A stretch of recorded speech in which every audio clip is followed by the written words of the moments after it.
ನಮಸ್ಕಾರ ವೀಕ್ಷಕರೇ, ವಿಶೇಷ ಕಾರ್ಯಕ್ರಮಕ್ಕೆ ಸ್ವಾಗತ. ನಾನು ಗುರುಪ್ರಸಾದ್. ಬದಲಾಗ್ತಾ ಇರುವಂಥ ಭಾರತದಲ್ಲಿ ಸಾಮಾಜಿಕ ಬದಲಾವಣೆಗಳು ಕೂಡ ಕಾಣ್ತಾ ಇದೆ. ಹಾಗಾಗಿ ಈ ಒಂದು ಬದಲಾವಣೆಯ ನಿಟ್ಟಿನಲ್ಲಿ ಒಂದು ಕ್ರಾಂತಿಕಾರಕ ಹೆಜ್ಜೆ ದೇವಸ್ಥಾನಗಳಲ್ಲಿ ವಿಧವೆಯರಿಗೆ ಅರ್ಚಕರಾಗಿ ಅವಕಾಶವನ್ನು ಕಲ್ಪಿಸ್ತಾ ಇರೋಂಥದ್ದು. ಇದ್ರ ಬಗ್ಗೆ ಇವತ್ತು ನಾವು ಮಾತನಾಡ್ತೀವಿ. ಇವತ್ತು ಒಂದು ಮಹತ್ವದ ಬೆಳವಣಿಗೆ ಅಂತಂದರೆ, ಗಂಡನನ್ನು ಕಳೆದುಕೊಂಡಂತಹ ಸುಮಂಗಲಿಯರಿಗೆ ಅರ್ಚಕ ಸ್ಥಾನವನ್ನು ಕೊಡೋದಕ್ಕೆ ಬ್ರಹ್ಮಶ್ರೀ ನಾರಾಯಣ ಗುರು ಸ್ವಾಮೀಜಿಗಳು ಸ್ಥಾಪಿತವಾದಂತಹ ಕುದ್ರೋಳಿಯ ಶ್ರೀ ಗೋಕರ್ಣನಾಥೇಶ್ವರ ದೇವಸ್ಥಾನ ನಿರ್ಧಾರ ಮಾಡಿದೆ. ಮಂಗಳೂರಿನಲ್ಲಿ ಈ ಬಗ್ಗೆ ವಿವರ ಕೊಟ್ಟಿರುವಂಥ ಜನಾರ್ದನ ಪೂಜಾರಿ ಅವರು ಸಮಾಜ ಸುಧಾರಣೆಯ ನಿಟ್ಟಿನಲ್ಲಿ ಇದೊಂದು ಮಹತ್ವದ ಹೆಜ್ಜೆ ಆಗುತ್ತೆ ಅಂತ ಹೇಳಿದ್ದಾರೆ. ಮಹಿಳೆಯರಿಗೆ ಸಮಾನ ಹಕ್ಕನ್ನು ಕೊಡುವಂಥ ಉದ್ದೇಶದಿಂದ ಇಂತಹ ನಿರ್ಧಾರವನ್ನು ಕೈಗೊಳ್ಳಲಾಗಿದೆ. ಗಂಡನನ್ನು ಕಳೆದುಕೊಂಡಂಥ ಇಬ್ಬರು ಈಗಾಗಲೇ ಸುಮಂಗಲಿಯರಿಗೆ ದೇವಸ್ಥಾನದಲ್ಲಿ ಶಾಶ್ವತವಾಗಿ ಅರ್ಚಕ ಸ್ಥಾನವನ್ನು ನೀಡಲಿದ್ದು, ದಸರಾ ಸಂದರ್ಭದಲ್ಲಿ ಅವರಿಗೆ ಅದ್ಧೂರಿ ಸ್ವಾಗತವನ್ನು ಕೊಡಲಾಗುತ್ತೆ. ದೇವಸ್ಥಾನದ ಗರ್ಭಗುಡಿಯೊಳಗೆ ಮುಖ್ಯ ದೇವರಿಗೆ ಅವರೇ ಆರತಿ ಎತ್ತಿ ಪೂಜೆ ಮಾಡೋದಕ್ಕೆ ಅವಕಾಶ ಕೂಡ ಕೊಡಲಾಗುತ್ತೆ ಅಂತ ಜನಾರ್ದನ ಪೂಜಾರಿ ಹೇಳಿದ್ದಾರೆ. ಈಶ್ವರ ಮತ್ತು ಅನ್ನಪೂರ್ಣೇಶ್ವರಿ ದೇವರಿಗೆ ಅವರುಗಳಿಂದಲೇ ಪ್ರತಿನಿತ್ಯ ಪೂಜೆ ಮಾಡಿಸಲಾಗುತ್ತೆ ಅಂತ ಕೂಡ ಜನಾರ್ದನ ಪೂಜಾರಿ ತಿಳಿಸಿದ್ದಾರೆ. ಮುಟ್ಟಾದವರು ಸೂತಕದವರಿಗೆ ದೇವಸ್ಥಾನದ 365 ದಿನಗಳು ಕೂಡ ಪ್ರವೇಶ ಮಾಡಬಹುದು ಅಂತ ತಿಳಿಸಿದ್ದಾರೆ. ಈ ಒಂದು ನಿಟ್ಟಿನಲ್ಲಿ ಮತ್ತೊಂದು ಸಾಮಾಜಿಕ ಸುಧಾರಣೆಗೆ ಇದು ಮುನ್ನುಡಿಯಾಗಬಹುದಾ ಅನ್ನೋ ಒಂದು ಪ್ರಶ್ನೆ ಹಾಗೂ ಸಾಮಾಜಿಕ ಕಳಕಳಿ ಎರಡೂ ಕೂಡ ಇದರಲ್ಲಿ ಮಿಶ್ರಿತವಾಗಿದೆ. ಕರಾವಳಿಯಲ್ಲೊಂದು ಮಹತ್ವದ ಮೈಲುಗಲ್ಲಿನ ಹೆಜ್ಜೆ. ಕುದ್ರೋಳಿಯ ದೇವಳದಲ್ಲಿ ವಿಧವೆಯರಿಗೆ ಅರ್ಚಕ ಸ್ಥಾನವನ್ನು ಕಲ್ಪಿಸಿಕೊಡ್ತಾ ಇರುವಂಥದ್ದು ನಿಜಕ್ಕೂ ಒಂದು ಸಾಮಾಜಿಕ ಕ್ರಾಂತಿನ, ಅಥವಾ ಇದು ಕೇವಲ ಪ್ರಚಾರನ, ಅಥವಾ ಇನ್ಯಾವುದೇ ಒಂದು ಕೂಡ ದಸರಾ ಪ್ರಯುಕ್ತ ಜನಾರ್ದನ ಪೂಜಾರಿ ಈ ಒಂದು ಘೋಷಣೆ ಮಾಡಿದ್ದಾರೆ. ಶಾಶ್ವತ ಅರ್ಚಕರಾಗಿ ಇಬ್ಬರು ಸುಮಂಗಲಿಯರನ್ನು ನೇಮಕ ಮಾಡುವಂಥ ಕೈಂಕರ್ಯ ನಡೀತಾ ಇದೆ. ಅವರುಗಳಿಂದಲೇ ಈಶ್ವರ ಹಾಗೂ ಅನ್ನಪೂರ್ಣೇಶ್ವರಿ ದೇವರುಗಳಿಗೆ ಪ್ರತಿನಿತ್ಯವೂ ಕೂಡ ಪೂಜೆ ಮಾಡಿಸಲಾಗುತ್ತೆ. ಮಹಿಳೆಯರಿಗೆ ಸಮಾನ ಕೊಡುವಂತಹ ಉದ್ದೇಶದಿಂದ, ಮಹಿಳೆಯರಿಗೆ ಸಮಾನ ಹಕ್ಕನ್ನು ಕಲ್ಪಿಸುವ ಉದ್ದೇಶದಿಂದ ಈ ಒಂದು ಕ್ರಮವನ್ನು ತೆಗೆದುಕೊಳ್ಳಲಾಗಿದೆ.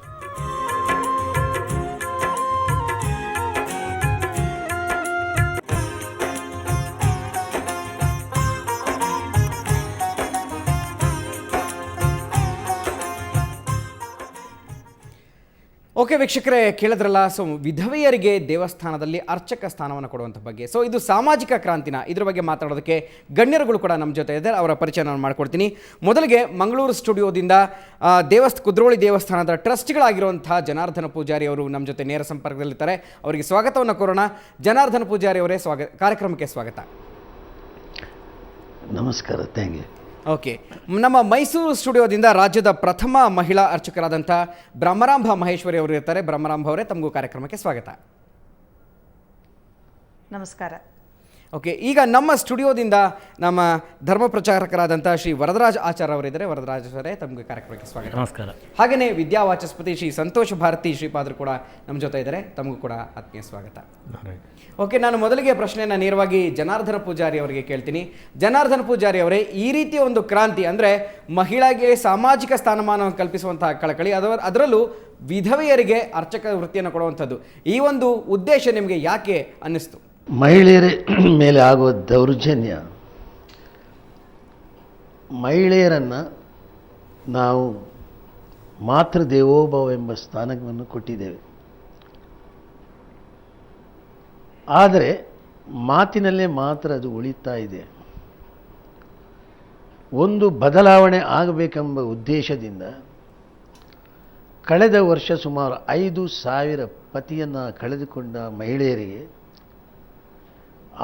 ಅಲ್ಲಿ ದೇವಸ್ಥಾನದಲ್ಲಿ ಪ್ರವೇಶ ಮಾಡಿಸಿ, ಅವರ ಕೈಯಿಂದಲೇ ಚಂಡಿಕಾ ಹೋಮ ಮಾಡಿಸಿ, ದೇವರಿಗೆ ಅವರೇ ಆರತಿ ಮಾಡುವಂಥ ಕೆಲಸವನ್ನು ಹೋಸಲ ನಾವು ಮಾಡಿದ್ದೆವು.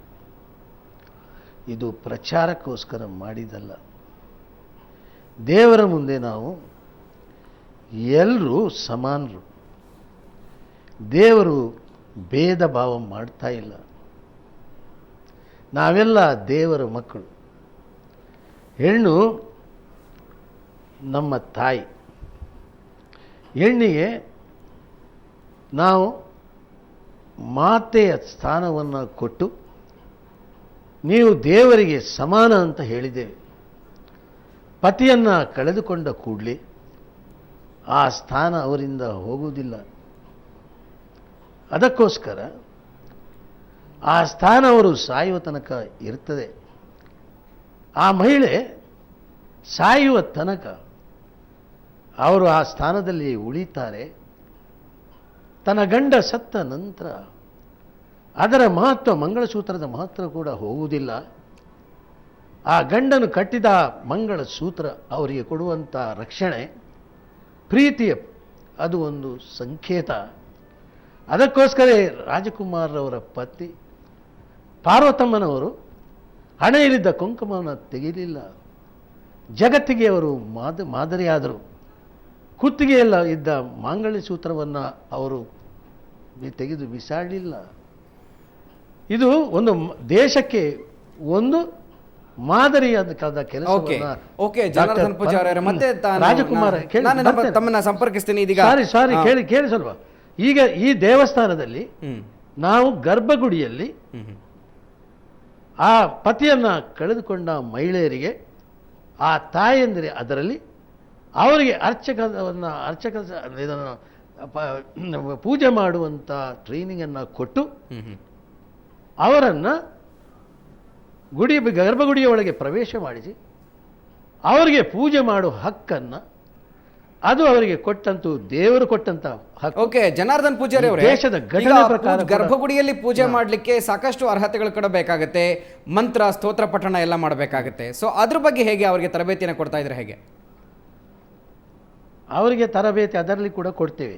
ಆದರೆ ಬ್ರಹ್ಮಶ್ರೀ ನಾರಾಯಣ ಗುರುಸ್ವಾಮಿಯವರು ಪ್ರಪ್ರಥಮವಾಗಿ ಶೂದ್ರರಿಗೆ ದೇವಸ್ಥಾನದ ಪ್ರವೇಶ ಮಾಡಿದಾಗ ಆಗ ಅವರು ಹೇಳಿದ ಮಾತು, ನಿಮಗೆ ಮಂತ್ರವಿಗೆ ಬೇಕಂತ ಇಲ್ಲ, ನಿಮಗೆ ಖಾಲಿ ದೇವರ ಮುಂದೆ ನಿಂತು, ಆಗ ಅರ್ಚಕರು ಶೂದ್ರರಲ್ಲಿ ಇರಲಿಲ್ಲ, ಆಗ ದೇವರ ಮುಂದೆ ನಿಂತವರಿಗೆ ಯಾವುದು ನೀವು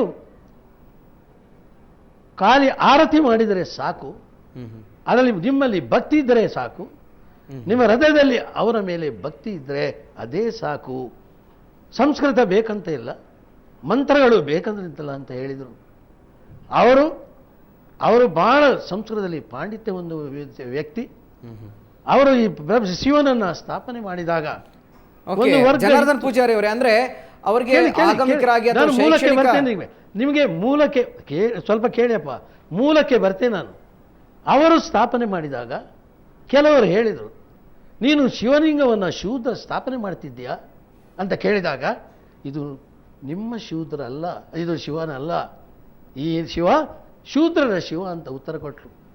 ನಿನ್ನ ಬಾಯಿಯಲ್ಲಿ ಮಂತ್ರ ಅಂತ ಹೇಳಿದಾಗ, ಸಂಸ್ಕೃತ ಅಂತ ಹೇಳಿದಾಗ ಅದು ಶೂದ್ರರ ಸಂಸ್ಕೃತ, ಅದು ನಿಮ್ಮ ಸಂಸ್ಕೃತ ಅಲ್ಲ ಅಂತ ಅವರಿಗೆ ಉತ್ತರ ಕೊಟ್ಟರು. ಆದ್ದರಿಂದ ನಾನು ಹೇಳುವಂತಹದ್ದು, ದೇವರಿಗೆ ಪೂಜೆ ಮಾಡುವಾಗ ಭಕ್ತಿ ಮುಖ್ಯ, ಮಂತ್ರ ಮುಖ್ಯ ಅಲ್ಲ. ದೇವರಲ್ಲಿ ಶ್ರದ್ಧೆ ಇದ್ದರೆ, ಭಕ್ತಿ ಇದ್ದರೆ ಅದಕ್ಕಿಂತ ದೊಡ್ಡ ಮಂತ್ರ ಯಾವುದು ಕೂಡ ಇಲ್ಲ. Okay, thank you Janardhan Poojary. ಮತ್ತೆ ತಮ್ಮನ್ನು ಸಂಪರ್ಕಿಸ್ತೀನಿ. ಇದೀಗ ಮೈಸೂರಿನ ಸ್ಟುಡಿಯೋದಲ್ಲಿರುವಂಥ ಬ್ರಹ್ಮರಾಂಭ ಮಹೇಶ್ವರಿ ಅವ್ರನ್ನ ಕೇಳ್ತೀನಿ. ಬ್ರಹ್ಮರಾಂಭ ಅವರೇ, ಇದೀಗ ನೀವು ಹೇಳಿದ್ದನ್ನು ಕೇಳಿದ್ರಿ ಜನಾರ್ದನ್ ಪೂಜಾರಿ ಅವರು. ಸೊ ಯಾವುದೇ ಒಂದು ಶೈಕ್ಷಣಿಕ ಅರ್ಹತೆ ಬೇಡ, ಮಂತ್ರ ಘೋಷವಾಕ್ಯಗಳು ಅದೇನು ಬೇಡ, ಸೊ ಅವರು ಕೇವಲ ಪೂಜೆ ಮಾಡಿದ್ರಷ್ಟೇ ಸಾಕು ಅಂತ ಹೇಳ್ತಾರೆ. ಸೊ ತಾವೇನು ಹೇಳ್ತೀರಿ? ಹೌದು ನೋಡಿ, ಯಾವುದೇ ಒಂದು ಧಾರ್ಮಿಕ ಕಾರ್ಯಕ್ರಮಗಳನ್ನು ಮಾಡಬೇಕಾದ್ರೆ ಮತ್ತು ಮೊದಲಿಗೆ ಪೂಜೆಯನ್ನು ಮಾಡಬೇಕಾದ್ರೆ ಆ ಭಕ್ತಿ ಅನ್ನೋದು ಮುಖ್ಯ ಆಗ್ತದೆ ಯಾವಾಗಲೂ. ಆದರೆ ಯಾವುದೇ ಒಂದು ವೃತ್ತಿಗೆ ತನ್ನದೇ ಆದಂಥ ಒಂದು ಅರ್ಹತೆಯನ್ನು ಪಡ್ಕೋಬೇಕಾಗ್ತದೆ. ಅದರಿಂದ ಅರ್ಚಕರು ಅಂದಾಗ, ಅರ್ಚಕಿ ಅಂತಂದಾದಾಗ ಅವಳಿಗೆ ಒಂದು ಬೇಸಿಕ್ ಯಾವುದೇ ಒಂದು ಸಾಮಾನ್ಯ ಜ್ಞಾನವನ್ನ, ತಿಳುವಳಿಕೆಯನ್ನ ಕೊಡಬೇಕಾಗ್ತದೆ. ಹೌದು, ಅದು ಪುರುಷರಿಗೂ ಕೊಡಬೇಕು, ಮಹಿಳೆಯರಿಗೂ ಕೂಡ ಕೊಡಬೇಕು. ಹಾಗಾಗಿ ಮಹಿಳೆಯರು ಕಲಿಬಾರ್ದು ಅಂತೇನಿಲ್ಲ, ಕಲಿಕೊಳ್ಳುವಂಥ ಸಾಮರ್ಥ್ಯ ಹೆಣ್ಮಕ್ಳಿಗೆ ಚೆನ್ನಾಗೇ ಇದೆ. ಯಾಕೆ ಅಂತ ಹೇಳಿದ್ರೆ, ಈಗ ನಾನು ಕಳೆದ 25 ವರ್ಷಗಳಿಂದ ನಾನೇ ಮೊದಲೇನು ಕಲ್ತಿರ್ಲಿಲ್ಲ, ಆ ನಂತರದಲ್ಲಿ ಕಲಿತು ಇವಾಗ ನಾನು ಕೂಡ ಒಂದು ವೃತ್ತಿಯನ್ನ ಮಾಡ್ತಾ ಇದ್ದೇನೆ.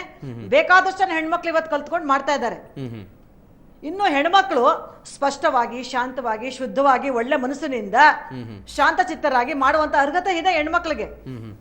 ಓಕೆ, ಅಂದ್ರೆ ಈಗ ಜನಾರ್ದನ್ ಪೂಜಾರಿ ಅವರು ಹೇಳಿದ್ದು ಅವ್ರಿಗೆ ಯಾವುದೇ ಶೈಕ್ಷಣಿಕ ಅರ್ಹತೆ ಬೇಕಿಲ್ಲ, ಅಂದ್ರೆ ಅವರಿಗೆ ಪೂಜೆ ಮಾಡುವಂತಹ ಏನು ಅರ್ಹತೆಗಳಿದೆ, ಒಬ್ಬ ಅರ್ಚಕನಿಗೆ ಏನು ಅರ್ಹತೆಗಳು ಬೇಕು, ಸೊ ಅದೆಲ್ಲ ಏನು ಬೇಕಿಲ್ಲ ಅಂತ ಒಂದು ಮಾತು ಹೇಳಿದ್ರು. ಸೊ ನೀವು ರಾಜ್ಯದ ಪ್ರಥಮ ಮಹಿಳಾ ಅರ್ಚಕಿ, ಸೊ ಹಾಗೆ ಪೂಜೆ ಮಾಡೋದು ಕೂಡ ಅಷ್ಟೊಂದು ಸಾಂಗೋಪವಾಗಿ ಪೂಜೆ ಮಾಡೋದು ಕೂಡ ಅಷ್ಟೊಂದು ಸುಲಭವಾದ ಮಾತಲ್ಲ.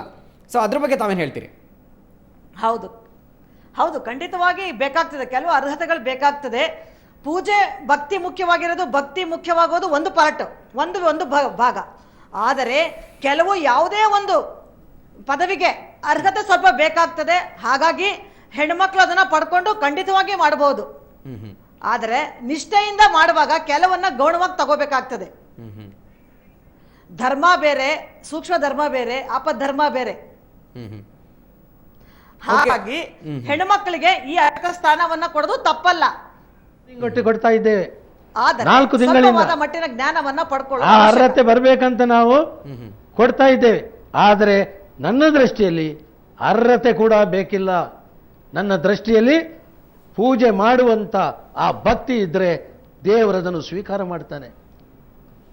ಅರ್ಹತೆಗೆ ಅವರಿಗೆ ಆ ನಮ್ಮ ಪತಿಯನ್ನು ಕಳೆದುಕೊಂಡ ಆ ಅರ್ಚಕರಿಗೆ ಟ್ರೈನಿಂಗ್ ಕೊಟ್ಟಿದ್ದೇವೆ, 4 ತಿಂಗಳಿಂದ ಕೊಡ್ತಾ ಇದ್ದೇವೆ. ಮತ್ತೊಂದು ಹೇಳ್ತಿದ್ದೇನೆ, ನಾನು ದೇವಸ್ಥಾನದಲ್ಲಿ ಟ್ರಸ್ಟಿ ಕೂಡ ಅಲ್ಲ, ಮೆಂಬರ್ ಕೂಡ ಅಲ್ಲ. ಅದು ಸ್ಪಷ್ಟಪಡಿಸ್ತೇನೆ ನಿಮಗೆ.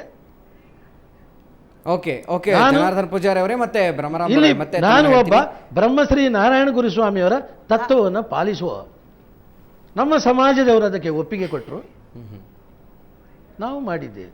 Okay okay thank you Janardhan Poojary ಅವರೇ, ತಾವು ತಮ್ಮ ಒಂದು ಅನಿಸಿಕೆಯನ್ನು ಹೇಳಿದರೆ. ಹಾಗೆಯೇ ಇಲ್ಲಿನ ಈ ಒಂದು ಅವಕಾಶ ಕೊಟ್ಟಿರೋದಕ್ಕೆ ಭಕ್ತರು ಏನು ಹೇಳ್ತಾರೆ?